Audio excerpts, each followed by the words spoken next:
So I made out like a bandit with the Easter Bunny this year. So I got a whole cachet of treasures.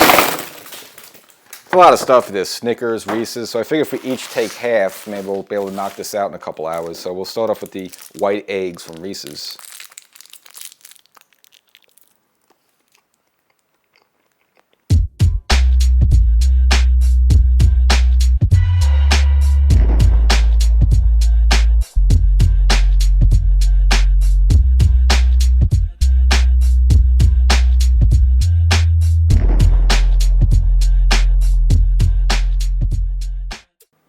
Welcome to Section 420, Talkin Yankees.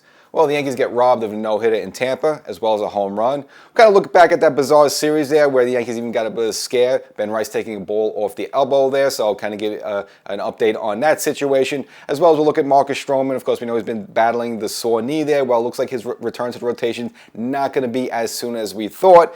And of course, kind of weirdly, yet another Yankee goes down due to food poisoning. Now, it's the second Yankee in many weeks. This time it's Orson Welles. Now, spoiler alert, it's not burrito related there, but we will also get you caught up with that. But some positives as well, one of them being Fernando Cruz, one of the really the delightful surprises so far of the 2025 season. There was a featured story about him there. In case you missed it, I'll get you caught up with that there. So a lot of good stuff for you. Got some injuries updates as well, a little bit of food poisoning. We'll mix it all in there. But before we get started, make sure you subscribe to the audio version podcast of the show. So for example, right after the Tampa series, you could have got my initial take on it and not have to wait another week or two there. So make sure you subscribe to the audio podcast version of the show. And if you just happen to be watching right now, whether it's on YouTube or TV, you want the visual as well. So make sure you subscribe to the audio version of the show, and make sure you go on YouTube, subscribe to the visual version of the show.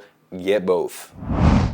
So if you kind of look back at the Tampa series, and of course the Yankees take 3 out of 4. Overall, you said you would obviously satisfy that as the road team technically. Now, of course, the Yankees playing that game at George M. Steinbrenner Field. Again, the Yankees extending the field to the Tampa Bay Rays. Of course, the organization had the issue with the Tropicana Field, got damaged during the hurricane there. So obviously that was not going to be up to speed for 2025. So the Yankees kind of renting out George M. Steinbrenner Field to the Tampa Bay Rays. And like, why would you pick that stadium? Of course, it's a Yankee facility. So the Yankees aren't your typical like minor league team. Obviously, everyone goes down there. They got big crowds. So obviously they have the field size and all the equipment, stuff like that too. Even though it's a minor league park, but it can accommodate a major league team. And of course, the Tampa Bay Rays are not exactly drawing in millions of people there. So whatever crowds that go to the Tropicana Field, probably more than enough can fit it there. At the George M. Steinbrenner Field. So the Yankees, even though they're the road team, they're kind of the home team in a way like that. So it's kind of the bizarre series there. But of course, the big one is the Yankees being robbed of a no-hitter, and that mainly Max Fried, who's now emerged as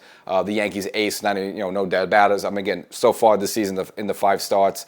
Not to say he won all 5 games, but the Yankees are 5-0 in all the 5 starts he's made so far this season there. So he's really taken on that role with Cole gone due to Tommy John surgery. And of course, we know the whole situation with him. Now, he was pitching a no-hitter through 6 innings there. Now, there was a ball hit to Paul Goldschmidt playing first base there. He bobbled a little bit. Now, initially, they credited it as an error, which, look, it was a very makeable play. It was borderline, kind of got either way there. But again, calling that an error, you could definitely see that there. Again, it wasn't super routine, but I think most first basemen would be able to make that play, flag the ball there at first base and run the bag to record the out. That did not happen. The ball kicked. So they, obviously giving Paul Goldschmidt the error that kept the no-hitter intact. Obviously, he already had to walk this, so it was not going to be a perfect game.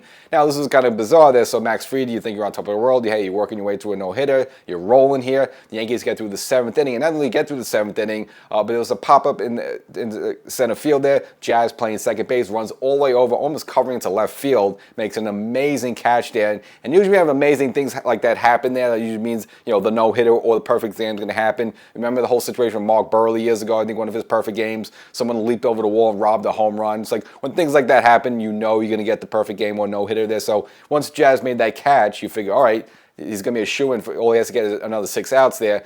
And unfortunately, Max Fried, it was all fool's gold because, unfortunately, the official scorer, his name is Bill Matthews. Again, that might be a trivia, sometimes some Yankee trivia, something like that. The official scorer there changed it from an error to a hit there. So as Max Fried came out in the 8th inning to throw his pitches, everyone looks up on the scoreboard and you see that the no-hit is gone. And there's nothing you can do about it because this is an official scorer situation. There's nothing you can do on the field there. And it's kind of disheartening there. And obviously, he got to through the game. He pitched into the eighth, and again, overall, the most important thing, the Yankees won the game 4-0 there, but he was lined up for a no-hitter there. And again, many great pitches never even get that opportunity there, and he probably looked the way he was rolling. He was on his way there, and it was kind of robbed from him. And I think it was just really bad there. Look, the fact that call could have went either way. Now, initially, when Boone looked at it, he thought that it should have been a hit. He's not sure why they made it as an error. That's fine, but then you go a whole inning and a whole inning before you change your mind on that one, while the guy still has his no-hitter intact.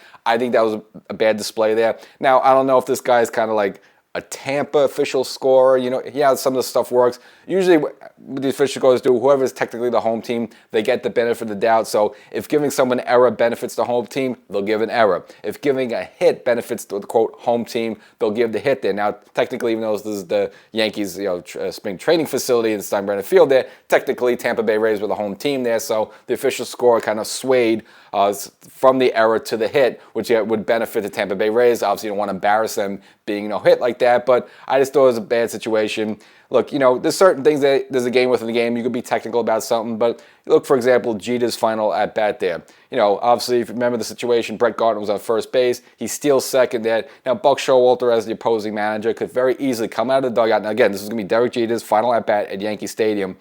He could easily put up four fingers. All right, walk Jeter, and then rob everyone of that moment. Of course, we all know Derek Jeter gets the game-winning hit, comes off the hero. I mean, you can't script any better ending that. Buck Showalter knows the situation. Both the Yankees and the Orioles will have no way going for the postseason. It's a mid-September game there. The game really means nothing. Let the pitcher pitch to Jeter, and Jeter took the first pitch and got a single up the middle of the game-winning hit. There's certain things you just, within the game, you just let it go there. There was no reason for this official score to go out of his shoes there to change the score there from an error to a hit there to ruin the perfect game. Even if it was wrong to do that in the first place, just let it go in that situation. Again, it was a bad move, bad display by the official score. And you can look at other situations. The infamous phantom sack by Brett Favre. Whole idea with Michael Strahan, who's going for the number of sacks per season there, up against Favre. Favre kind of just let his body go and kind of just took a dive there instead of trying to challenge Strahan for the sack there. That's always been a controversial thing. But in this situation, you get Brett Favre. Michael Strahan, how hard it is to get to the point there. All right, let him get the extra sack. Let him get the record. Why not in those situations? So I just thought it was a really bad move by that official score to change like that, make himself bigger than the game there. And again, probably maybe Max Fried will never get that opportunity again to pitch a no-hitter there. So really bad move by an individual. And again, if that wasn't bad enough in that game, we also had the Judge home run, which was robbed there. Obviously hit a moonshot there. The problem is it's not your typical field there. Field where you can look up for most Major League ballparks.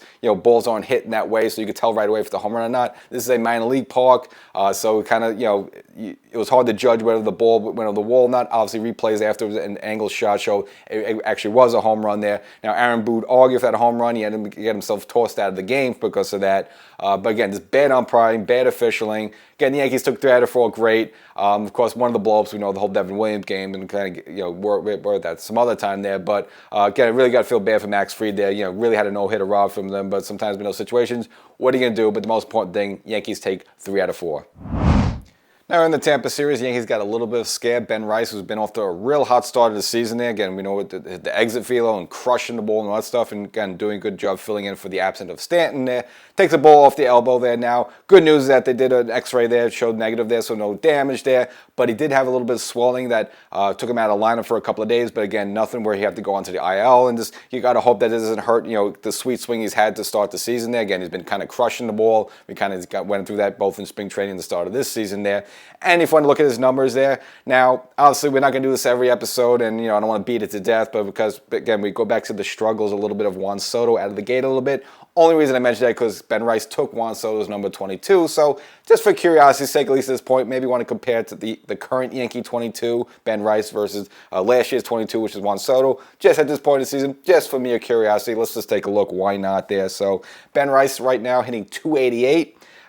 Juan Soto is down to 244, so Ben Rice got 40 points on him in the batting average there. Let's look at the power of the home runs. And again, Ben Rice has been out a couple of games with the hurt elbow there, so, Soto would have the advantage maybe. But Ben Rice right now with 5 home runs compared to Juan Soto's only 3. And again, Juan Soto's been on 3 home runs for a little bit of more of a week now.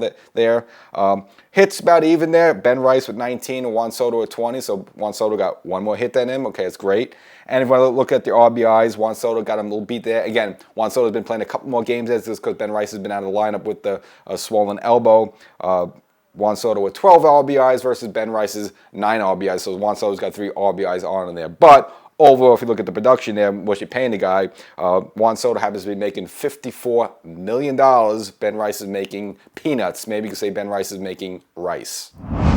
Now, not injury related, but again, another bizarre occurrence happening in the Tampa series, and that's Orson Welles coming down with food poisoning.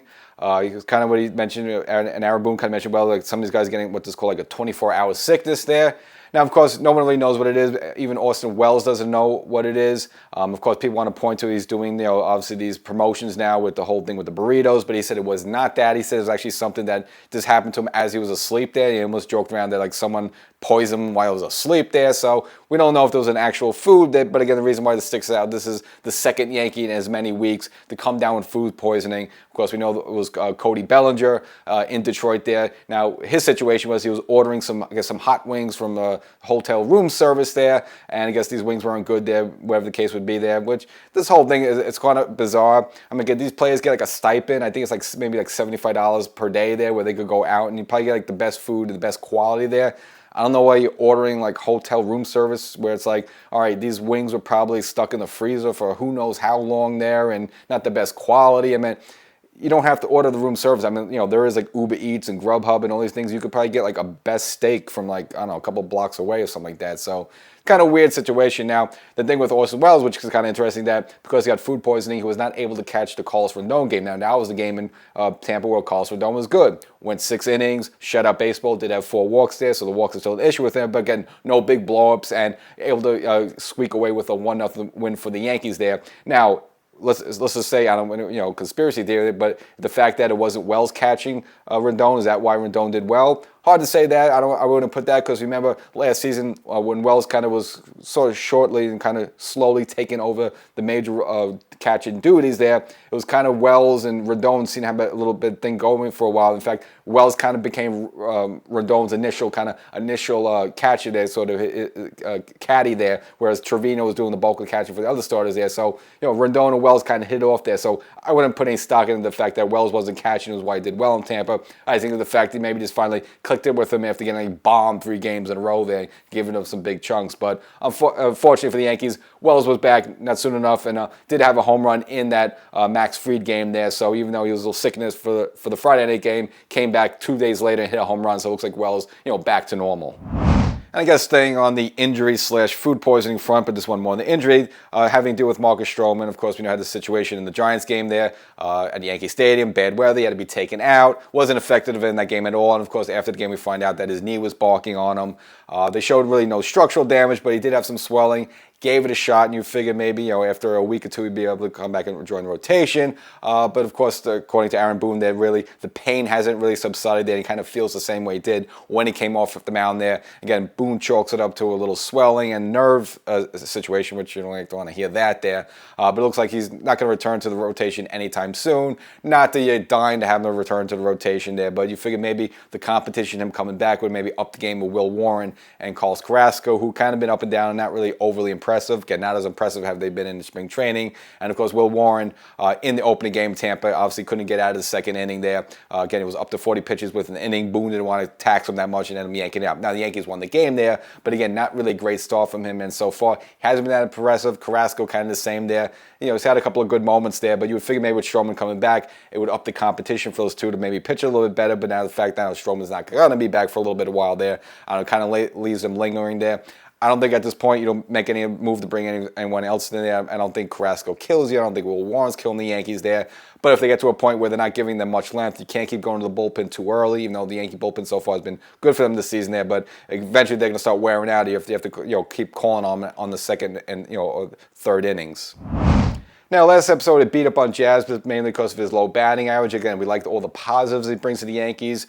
He's got some pop in the back, can hit some home runs. He's got speed. He can steal bases. We all know the strong throwing arm he has. It kind of is the raw talent, and of course his energy and then kind of just the character he brings to the team, and of course him biting coaches, which we still don't know why he does, but he does it. But nevertheless, with all that being said, all the positives, you can't be hitting as well as below as 200 as he has been. Now hasn't really gotten better. I mean, at this moment he's at 161. But if you want to look at his double play partner, Anthony Volpe, has been doing that much better as well. And again, it's worth recognizing there. Against, at least up to this point, he's only hitting .213. Now, he does have 4 home runs, 15 RBIs, and 3 stolen bases. But if you look at his on-base percentage of .304, not that good there, and he kind of mirrors what he did last season. Remember, he got off to a great start last season, and then for whatever reason, just sort of opposing scouts, opposing pitches there, got to him a little bit, and he kind of struggled for the rest of the way. Now, the good thing about him, he picked it up in the postseason where he was a totally different player, good eye at the plate, he was working walks,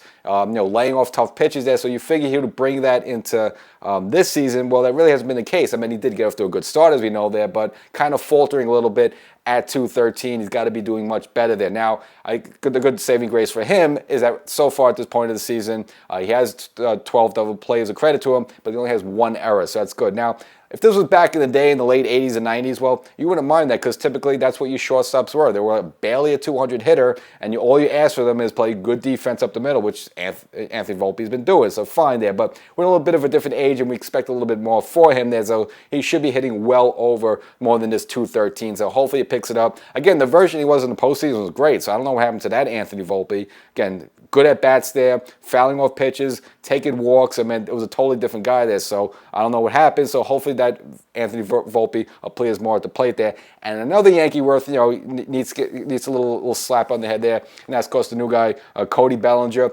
Hasn't been that impressive out of the gate now. Now, we'll give him a little bit benefit of the doubt. He's had a bit of a back issue a little bit. It's taken him out a little bit. Of course, I mentioned before the food poisoning situation there. But if you look at his numbers, they're not too good right now. He himself hitting under 200, and that's at 183. Only has 2 home runs, and he had 1 in the Tampa series and 12 RBIs.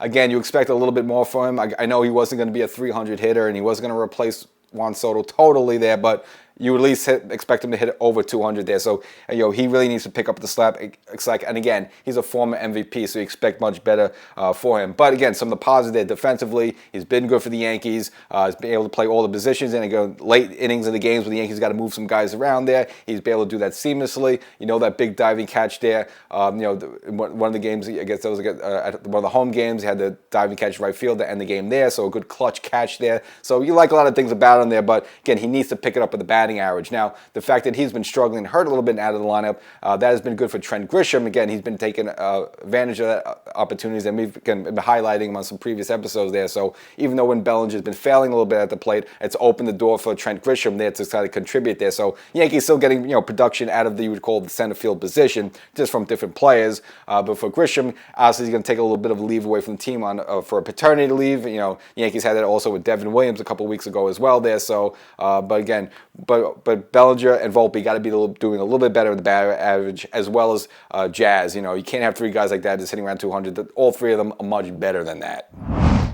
I guess kind of deflect off of some Yankees who have been hitting below a batting average, would you say is acceptable? We have to highlight someone who's doing really good, and that's Paul Goldschmidt, who's quietly really put himself together a good season there. Kind of he had a bit of risk there. Of course, didn't have a good start to the season last season with the Cardinals. Again, had a better second half there. Now, at the end of the day, he still hit in 242, but again, had a much better second half. He said he kind of tweaked some things, and he's kind of really, since that time, through the Yankee spring training and this early part of the season, the guy's been fabulous. Now, not much with power and production there, but if you want to just look at this pure hitting there, Paul Goldschmidt has been great for the Yankees, or as you could say, golden. Right now, sitting at 372 batting average, which is pretty darn impressive. Now, you just want to compare that to someone, let's pick somebody, Aaron Judge, for example. Now, Aaron Judge is hitting 384, so Judge with a little bit 12 points higher there, but of course it's Aaron Judge, and you kind of expect that.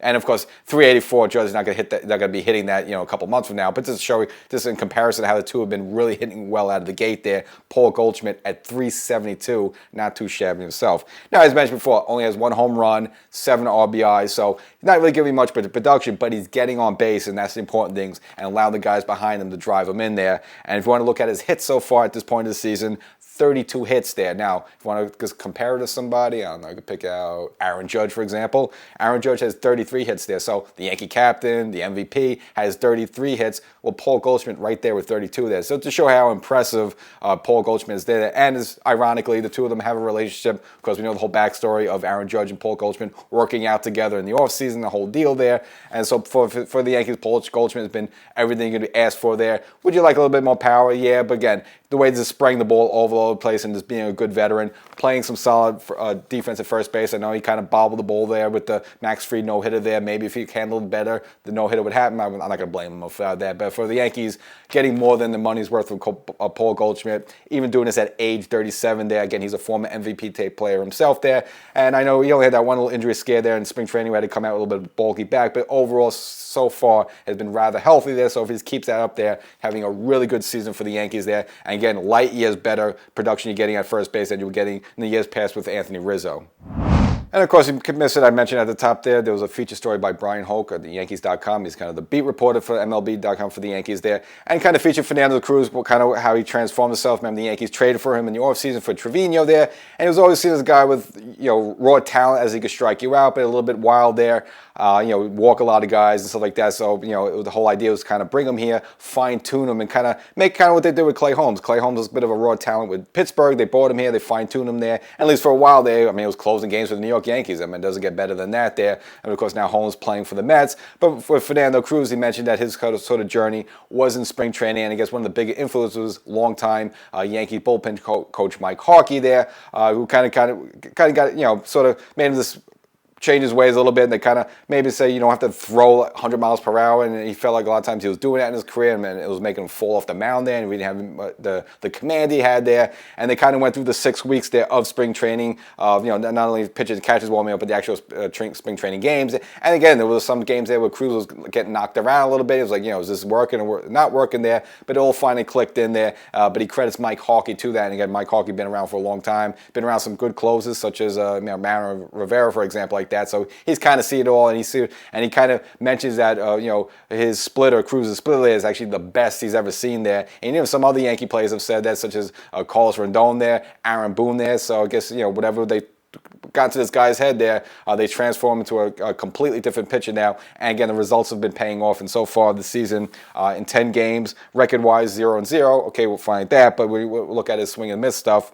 He has 19 strikeouts in 12 innings, a whip of 1 exactly, at least at this point there. But you look at the ERA right now, 2.25. Now, again, that's good for a late inning reliever there. That's he's not a closer. He has closed some games for the Yankees there when they needed him, and he has handled the situation no problem. But his career ERA is 4.35. So he's pitching right now an ERA 2 runs lower than his career there. So you see the big impact so far he's had this season. Again, a good trade by Cashman there. Again, so of all the times you want to blame Cashman for this, and that there, this is one of the good moves, kind of trading away Trevino, who kind of, unfortunately we like Trevino, but he kind of, there really is no place for him anymore there, and he's moved on to greener pastures there, and now you got this raw young talent that's on there. Again, it's been so far one of the bright surprises of the season, and when the Yankees have needed him to, this goes with some of the troubles of Devin Williams there, he's been able to step in and close some games for the Yankees. So as we're getting closer at the end there, we're in the 8th inning, so this is ideally where Luke Weaver would come out there. I just want to get you updated on some of the injury news there, kind of been doing that some of the episodes there, but even more updates there, so you love these updates. Now this was according to Brandon Cuddy of the Athletic. Now, he was actually taking some quotes from Boone. Boone was in the Cleveland series, and it was mainly regarding Giancarlo Stanton. He said that he's hitting and starting to run around and all that stuff there. Now, this is going to be done in the Yankees' Tampa complex there. Again, not with the team there. Now, interestingly enough, while the Yankees were in Tampa, according to Yahoo Sports there, did a story with Brian Cashman, gave some quotes that for a while that Giancarlo Stanton left the team yet again to fly to New York for what they called personal reasons, had nothing to do with the elbow. Now, Stanton did get another one of those PRP shots there. I don't know if this is healthy. This is like this 4th or 5th shot there. I mean, hopefully he doesn't get poisoned from the stuff there, but it seems to be working, getting away with at least a hit there. But kind of interestingly, he has to take these personal trips back to New York, which is like no one wants to talk about it. And if you remember, during spring training, this was a bit of an issue there where you don't know what it was. They said, and Aaron Boone was kind of left like, well, if he wants to say anything about it, he can there. So I don't know if this is a relationship, domestic thing there. I don't know if he has a personal business venture going on there. But again, according to Cashman, he just said it again that he's been taking these kind of these personal leaves to go to New York for stuff there. But it looks like for his rehab purposes, he will be down in Tampa. Now, another Yankee right hitter, and this kind of been iffy a little bit. The Yankees been a little bit too left-handed, so hoping to get these righties back. So it balances the lineup in a bit, and not like you're in a dying rush to get DJ LeMahieu back there. But nevertheless, looks like he's just about on the cusp. So as of April 22nd, he will report to AA Somerset to officially start his rehab assignment there. Really don't know the timetable on that, but again, he's a right-handed bat that he'll probably be back well before Stanton is. That's the only thing for sure. Stanton, you've heard some stuff say Memorial Day, early June, we don't know, but of Stanton and DJ, you probably get DJ back sooner there. Now, as for another injured Yankee working his way back, and that's Jonathan Loaisiga, again coming back from the UCL surgery from last season there. Now, he threw a bullpen session while the Yankees were in Cleveland. They want him to throw one more, so that's going to be scheduled for April 23rd. And if that live BP session goes well, he will then officially start his rehab assignment. Again, we'll know exactly where it's going to be or how long it's going to be, but again, he'll be another good piece to bring to this Yankee bullpen, which is going to be needed there because we know some of the struggles with, as mentioned before, Devin Williams there. Again, I'm still champion that you should still trot him out there in the 9th inning there, but again, if you have some sort of turbulence with him, you bring an arm like Jonathan Loaisiga, who you know you can pitch in late innings for the Yankees. He was doing that for them in 2023, even through the when the Yankees later the 2023 playoff run there, 2022 playoff run there in Cleveland there, he was pitching games and pitching the 7th to 8th inning and doing no problem there. So, even if you have a situation where you got to have Weaver as your closer and Loaisiga as your 8th inning guy, I think he could handle that. And of course, as highlighted before, Fernando Cruz, someone who I think also can handle some big pressure spots in the 7th to 8th inning in there. But with all that being said there, I would still trot out Devin Williams as your closer until it comes to a point where he's blowing so many games in a row, you got to take him out of the role. But I think right now, still trot him out there a little bit, and hopefully he finally finds it. Now, the Yankees have a suspension hanging over their head, and that's with Jazz. Of course, we know the whole situation. That was the opening game in Tampa there where there was a low ball that he argued there should have been a strike. He ended up getting thrown out of the game, and of course, took to social media on X there with a kind of a freeze frame it and said that was effing low. Obviously, it's a family show. We would never use the F word here, but you get the point there. And afterwards, obviously, according to Major League Baseball rules and guidelines there, that was inappropriate for him to do that, and they issued him a 1-game suspension. Now, he's going to appeal this suspension. Now, the whole breakdown of the whole thing there is that Major League Baseball forbids players to tweet, post, do things online during a game there. Now, this was supposedly right after he got kicked out of the game. I don't know, maybe he did it in the clubhouse or maybe on the way to the team plane or the team hotel, whatever like that. But nevertheless, there, it was seen as done at an inappropriate time. And plus, obviously criticizing an umpire straight up like that. Managers all the time get fined for criticizing umpires. This sort of a thing. You could do a little bit, but to a certain point, they will fine you or they will suspend you there. And I guess just the vulgarity of what he said and how he did it there, they felt that was enough for give him a suspension. But obviously, he's going to appeal it. Now, his reasoning was that once he's kicked out of the game, well, he's no longer a player for that game, so he's then free to say what he wants there. So I don't think that's going to hold up. I think baseball is going to knock him over the head for the 1 game there, mainly because the vulgarity of how he said it, and plus the fact is that, yeah, you're not a player in the game, you kicked out, but you're part of the Yankee personnel, so even though you're not a player there, you're in the facility and you kind of tweeting or posting information during kind of around the time the game's still going on there, so probably inappropriate. So I would expect them to lose the appeal and have to serve the 1-game suspension there. Again, this is stuff about Jazz. You like him in one way, but he kind of a little off the cuff there and doing these things like that. Again, they should sit him down with it and tell him, don't ever do that again. So that's the episode. Hope you enjoyed it. Make sure to subscribe to the audio podcast version of the show, Section 420 Talkin Yankees, the podcast, wherever you get your favorite podcast. And if you're watching on YouTube or on television, make sure to subscribe to the visual version of the show on YouTube. So we'll catch you next time. Please, please, please avoid the food poisoning.